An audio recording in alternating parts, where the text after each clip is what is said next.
દેશ તો એવો એમાં ભણેલા ભૂલી જોને જાય રે.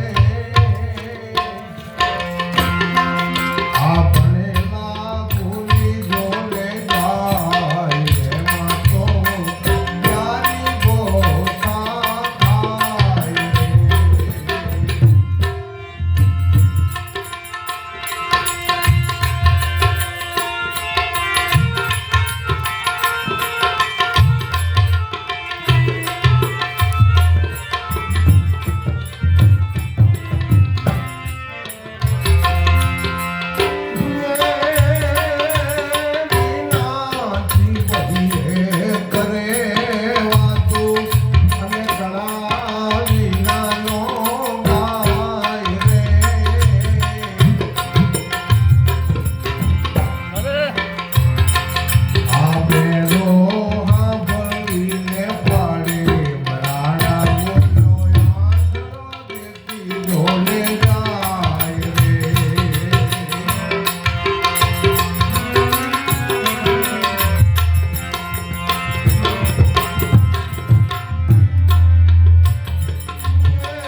ખબર છે, તમને સમજાવું, તમે સાંભળ્યું છે કે જ્યારે આપણા આ ધરતી ઉપર હરણાકશ અને પૂર્ણાકશ નામના બે રાક્ષસ હતા.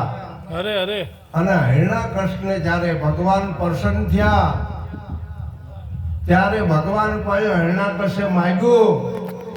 આ બધાએ સાંભળ્યું છે કે હું દિવસે ન મરું, રાતે ન મરું, અરે અંદર ન મરું, બહાર ન મરું, લોઢે ન મરું, લાકડે ન મરું, માણસથી ન મરું, પશુથી ન મરું, આવું બધું કંઈક માગ્યું.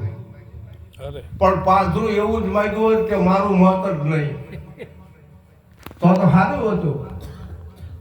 પણ પ્રભુ તારી કળા અપરંપાર, એને કોઈ જાણી ન શકે.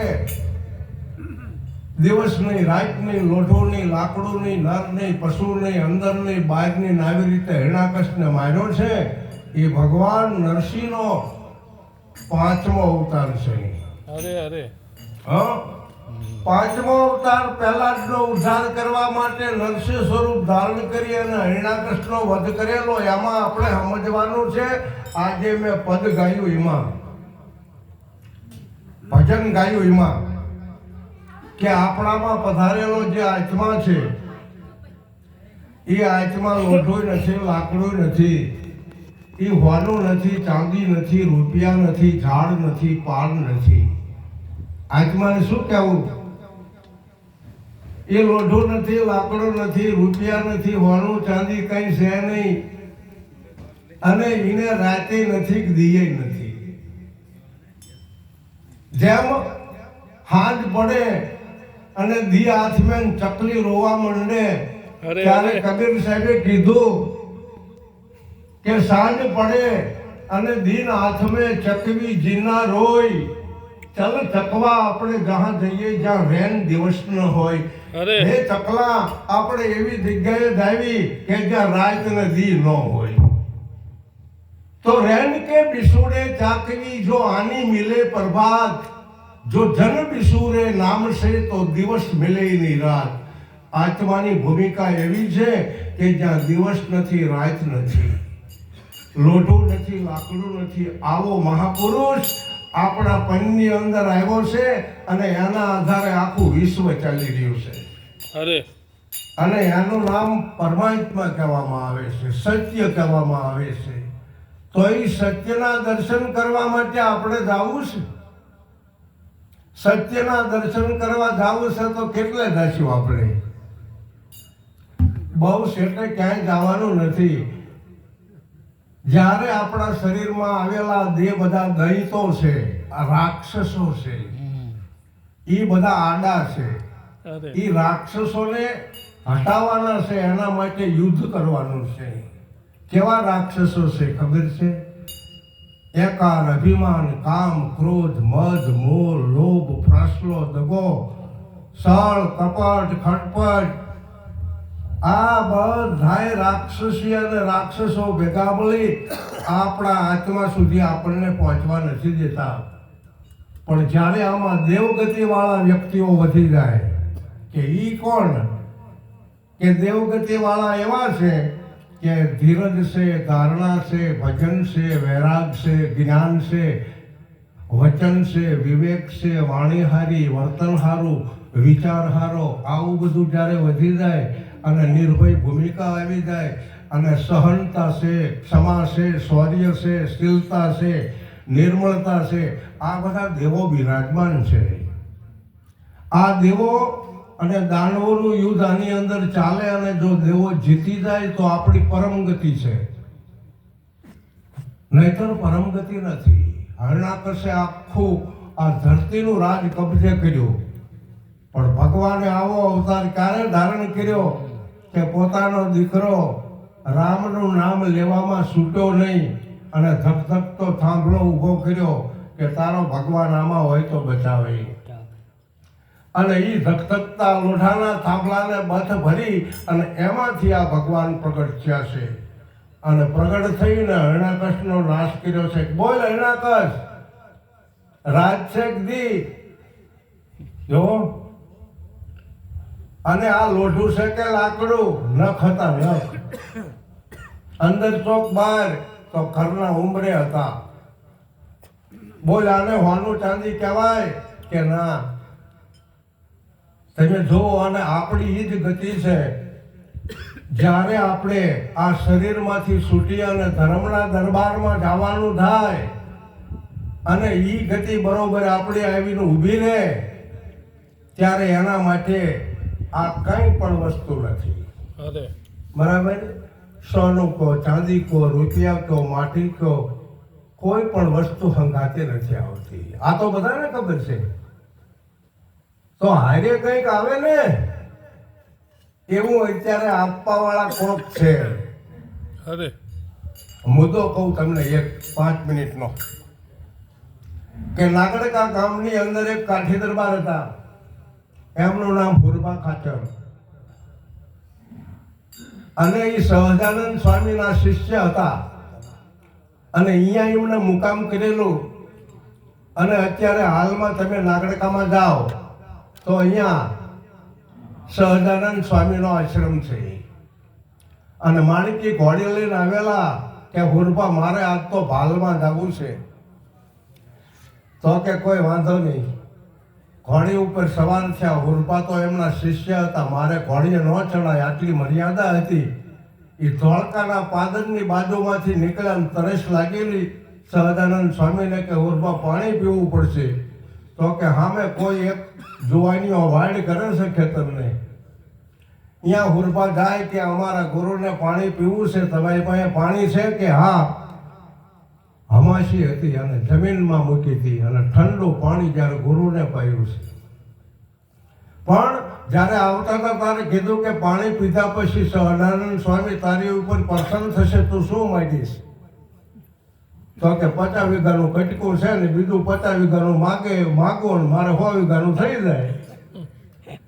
કે એ તો વાંધો નહીં, મારે 500 વીઘા જમીન છે, હું તને 50 આપી દઉં.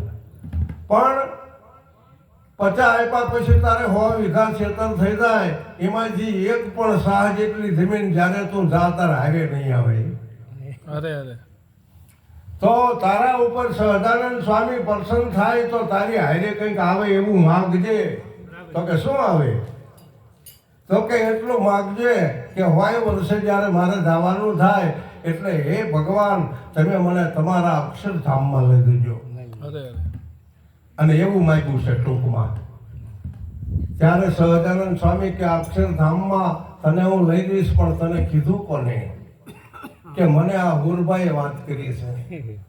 બરાબર? બહુ નજીકમાં આપણે આવા એક માન સમૃદ્ધ થઈ ગયા છે કે જે અંત સમય સુધીની અંદર સદાના માટે સાથ રહીને અત્યારે પ્રમુખ સ્વામી માયેલા જે સહજાનંદ સ્વામી છે.